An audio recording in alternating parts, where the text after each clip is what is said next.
Hello students, आज का topic आपकी कॉपी पर लिखा हुआ है रिटेंशन, इन्वर्जन एंड रेशमाइजेशन। ये ऑप्टिकल आइसोमेर्स का ही एक पार्ट, आप इसको समझिए। तो ये टॉपिक है आपका रिटेंशन, इन्वर्जन एंड रेशमाइजेशन। बहुत सिंपल है, बस थोड़ा सा आप समय दीजिए अपना, तो समझ में आ जाना चाहिए। एक हम कंपाउंड लेंगे, optical active compound. Optical active compound में ले लेता हूँ एक ऑप्टिकल एक्टिव कंपाउंड में यहाँ ले लेता हूँ। ये देखिए आप, ये तो ऑप्टिकल एक्टिव कंपाउंड कौन से होंगे जिनमें कम से कम एक क्रेल कार्बन होगा। कम से कम एक क्रेल कार्बन एटम होगा, कम से कम एक क्रेल एटम होगा। ठीक, ऑप्टिकल एक्टिव कंपाउंड वो होते हैं जिनमें कम से कम एक क्रेल कार्बन एटम जरूर होना चाहिए। अच्छा, क्रेल कार्बन एटम, ये मैं एक कार्बन बना देता हूँ यहाँ। अब क्रेल कार्बन एटम क्या होता है? एक ऐसा कार्बन एटम जिससे 4 डिफरेंट टाइप्स के एटम या ग्रुप अटैच रहते हैं, उसे हम क्रेल कार्बन एटम कहते हैं। ये क्रेल के बारे में मैं कई बार बता चुका हूँ, पिछली वीडियो में भी, पूरा वीडियो भी मैंने अपलोड किया है। तो एक ऐसा कार्बन एटम, एक यहाँ पर मैं ले लेता हूँ कोई भी ए, मान लीजिए, बस सिंपल तरीके से मैं लेके चलता हूँ ए। इधर एक मैं मान लेता हूँ यहाँ बी, ओ एच मान लेता हूँ, बी दूसरा वाला हिस्सा ओ एच, बी मैं दूसरा वाला पार्ट ओ एच मान लेता हूँ। एक मैं यहाँ पर इस तरीके से थोड़ा सा मैं दिखा देता हूँ। ये कंपाउंड आपका है बी, या इसको मान लीजिए सी, आप जो मानना चाहें वो मान लीजिए। मैंने इसको बी मान लिया है। ये थोड़ा डार्क कर दीजिएगा इसको अच्छे से।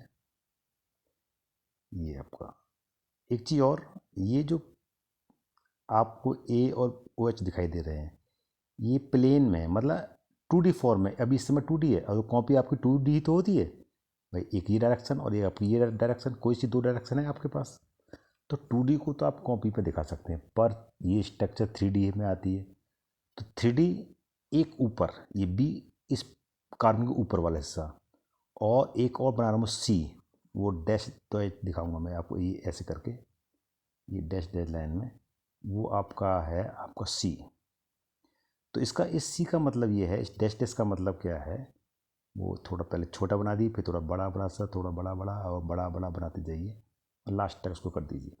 तो ये जो डैश डैश आपको दिखाई दे रहे हैं, ये प्लेन के नीचे वाला हिस्सा है।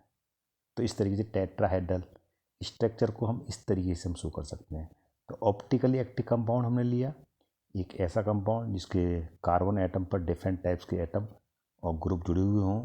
देखिए ए और बी और सी और ये ओ एच, चारों अलग अलग हैं। अगर मैं इससे न्यूक्लियोफाइल अटैक करता हूँ, यहाँ पर कोई न्यूक्लियोफाइल ले लेता हूँ, न्यूक्लियोफाइल में मैं अटैक करता हूँ, थोड़ा और बड़ा बना लीजिए। न्यूक्लियोफाइल अगर मैं अटैक करता हूँ, यानी कि NU नेगेटिव चार्ज, तो अब क्या होगा, ये OH निकल जाएगा और OH की जगह न्यूक्लियोफाइल आकर यहीं अटैच हो जाएगा, इसी साइड में। तो कहानी कुछ ये रहेगी आपके सामने, a single bond C, dash dash dash थोड़ा बड़ा कर दीजिए, सी, और आपका है ये आपका बी, ये आपका बी पार्ट है इस तरीके का, तो डार्क कर दीजिए, और उसी साइड में न्यूक्लियोफाइल आपका अटैच हो जाएगा जिस साइड से OH निकला है। तो इसमें और इसमें क्या फ़र्क रहा? ज्योमेट्री में कोई फ़र्क नहीं आया, कंपाउंड की ज्योमेट्री में कोई फ़र्क नहीं आया, और उसके ओरिएंटेशन में भी कोई चेंजिंग नहीं हुआ। ये दोनों बात ध्यान रखना, ना तो इसकी ज्योमेट्री में कोई चेंज आया और ना ही इसके अभिविन्यास यानी कि ओरिएंटेशन में कोई चेंजिंग आपको दिखाई दे रही है। ये दोनों की जिस साइड में OH था उसी साइड में न्यूक्लियोफाइल अटैक कर गया है और OH निकल के बाहर हो गया है। तो इस प्रोसेस को इस प्रोसेस को जिसमें को ना तो कोई ओरिएंटेशन चेंज हो, ना उसकी ज्योमेट्री चेंज हो, उस प्रोसेस को कहते हैं रिटेंशन, यानी पहला वाला निर्धारण।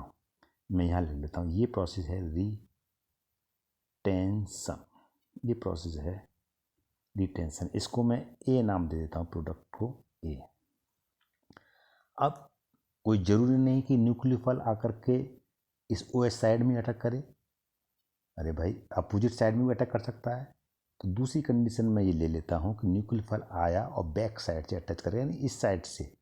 तो यहाँ पर ये आप देखिए, अगर मैं इसको इस साइड पे यहाँ पर मैं बनाऊँ तो इसका फिगर कुछ ऐसे हो जाएगा। ये न्यूक्लियोफाइल आया और इस पर इस साइड से अटैक किया, अपोजिट साइड से, वो साइड से नहीं, अपोजिट साइड से अटैक किया। तो देखो क्या क्या सीन रहेगा उसका, वो आप बड़े आराम से देखिए। ए ये हमारे पास पहले से है, ये सी हमारे पास ये रहा, और अब न्यूक्लियोफाइल बैक साइड से अटैक कर रहा है, यानी कि जिस साइड में पहले OH था उस साइड में अब न्यूक्लियोफाइल नहीं जुड़ेगा, उसके अपोजिट साइड में मैं इसको जोड़ता हूँ।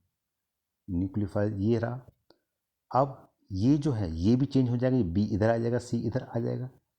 क्योंकि आपको ये आपको अच्छी तरह से दिखाई दे रहा होगा, ये आप मैं ऐसे लिखते हैं, बी वाला पार्ट है और डैश डैश वाला ये आपका पार्ट है, सी वाला पार्ट है। अब देखिए इसमें क्या हुआ। अब इसमें एक तो सबसे बड़ी चीज़, जिस साइड में OH था उसके अपोजिट साइड में न्यूक्लियोफाइल जुड़ा हुआ, यानी कि उस कंपाउंड की ज्योमेट्री में चेंज आ गया, उस कंपाउंड के ओरिएंटेशन में भी चेंज आ गया। अगर चेंज आ जाता है तो उस प्रोसेस को कहते हैं हम इनवर्ट, यानी इन्वर्जन। तो मैं यहाँ लिख देता हूँ इन्वर्जन, ये प्रोसेस है हमारा इन्वर्जन, इस तरीके से। तो सबसे पहले हमने क्या काम किया, ऑप्टिकल इलेक्ट्रिक कंपाउंड लिया, एक ऐसा कंपाउंड जिसमें कि 4 डिफरेंट टाइप के एटम या ग्रुप एक ही कार्बन से अटैच हो, वो ऑप्टिकल इलेक्ट्रिक कंपाउंड होता है। अब उस पर न्यूक्लियोफाइल अटैक किया, न्यूक्लियोफाइल उसी साइड में अटैच हुआ जिस साइड में OH था, तो उस प्रोसेस को कहते हैं हम रिटेंशन। और अगर अपोजिट साइड में अटैच होता है उसे हम कहते हैं इनवर्जन। तो ये 2 टॉपिक हमारे क्लियर होते हैं इसमें। अब आगे का टॉपिक इसको मैं मान लेता हूँ, ये बी प्रोडक्ट हमें कोई बना, ये वाला बी पार्ट। अगर मैं इस पर तीसरी कंडीशन लागू करता हूँ, अगर मैं इस पर न्यूक्लियोफाइल अटैक करता हूँ, तब 50% ए वाला हिस्सा बने, 50% बी वाला हिस्सा बने। तो मैं ये कह सकता हूँ ए प्लस बी, ये वाला हिस्सा, इन दोनों हिस्सों को मिला दूँ तो 50% तो आपका ये वाला हिस्सा है, 50% ए है और 50% ही हमारे पास बी है। तो इस वाले हिस्से को, इस वाले पूरे पार्ट्स को मैं कहूँगा रेशमाइजेशन।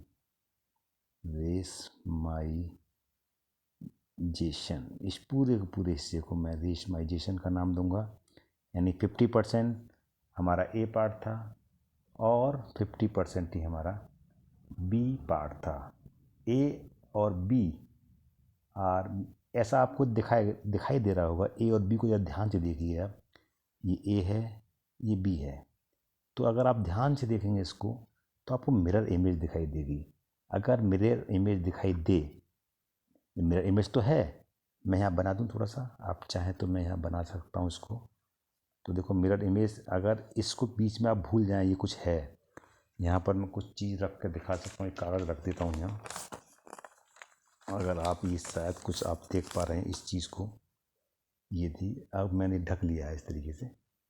अब ये देखिए आप, अगर यहाँ बीच में कॉपी जो पेज मैंने लगाया है, इस पेज की जगह ये आपको इसको मिरर मान के चलता हूँ मैं कि भैया ये मिरर है, ये वाला मिरर है। तो देखिए न्यूक्लियोफाइल इस साइड में है, दूर की साइड में दिखाई दे रहा है आपको, और उस साइड में भी देखो दूर की तरफ दिखाई दे रहा है, ठीक है ना। जो मिरर के पास में वो पास में दिखाई देगा, जो मिरर से दूर है वो दूर को दिखाई देगा। तो उसी को मिरर इमेज कहते हैं।